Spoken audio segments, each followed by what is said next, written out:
1 week ago, the country was struck by the devastating news of a helicopter crash at Adanse Akrofom that claimed 8 lives involving 2 ministers of state. The government is scheduled to host a funeral ceremony on Friday, 15th August at the Independence Square. ChannelOne News' Jude Duncan filed the following report.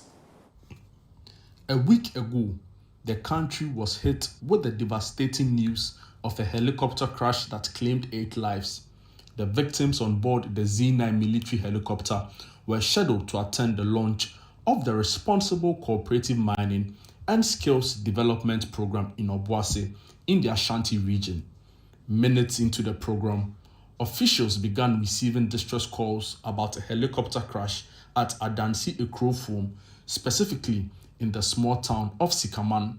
On board the flight were the Defense Minister, Dr. Edward Kofi Omane-Boamah, the Minister of Environment, Dr. Ibrahim Murtala Mohammed, the Acting Deputy National Security Coordinator, Alhaji Limuna Miniru Mohammed, and the NDC National Vice Chairman, Dr. Samuel Sapon. The others included Deputy NADMO Director Samuel Abuaje and 3 flight crew members, Squadron Leader Peter Anala, Flight Officer Main Chum Ampedu, and Sergeant Ernest Ado Mensah. The tragic news was announced to the nation by the Chief of Staff, Julius Debra. I have the unpleasant duty, sadly, to announce a national tragedy involving the crash of a military helicopter this morning around the Adanse area in Ashanti region.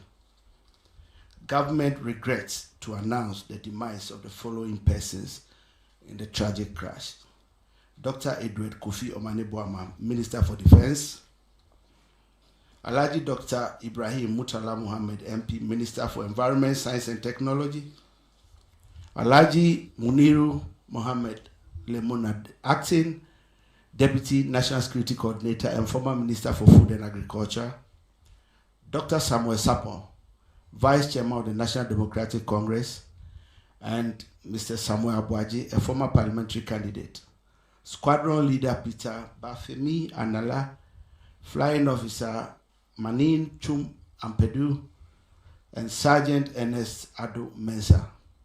The President and government extends our condolences and sympathies to the families of our comrades and the servicemen who died in service to the country. All flags are to fly at half-mast until further notice. Thank you.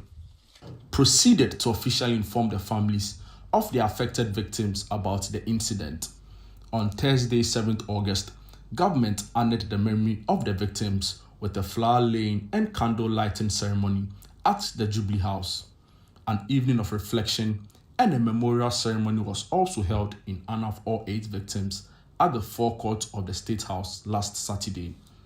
The government, through the Interior Minister, announced that the charred bodies of the victims had been sent to South Africa for DNA testing. On Friday, 8 August 2025, the President, John Dramani Mahama, rallied the nation together in an address on the crash.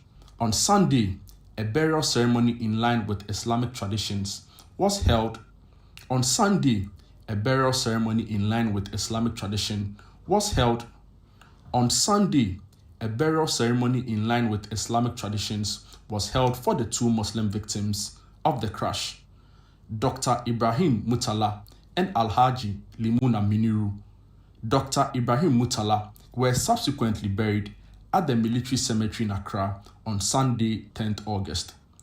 The government is scheduled to hold a state funeral ceremony for all 8 victims of the crash on Friday, 15th August 2025. A week after this heartbreaking incident, the Chief of Defense Staff, Lieutenant General William Ejapon, is urging the media and analysts to be circumspect in their commentary regarding the crash, adding that the Ghana Armed Forces remain committed to conducting a thorough and comprehensive investigation.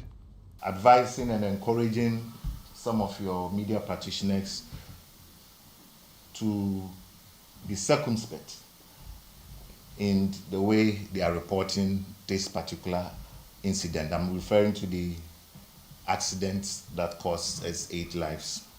Since the news of the tragic helicopter crash, commiserations and tributes have poured in to the family and the government and the entire people of the Republic of Ghana.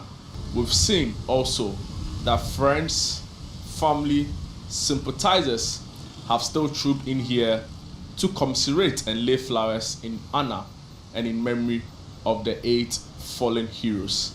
For Channel One News here at the Presidency, my name is Jude Duncan.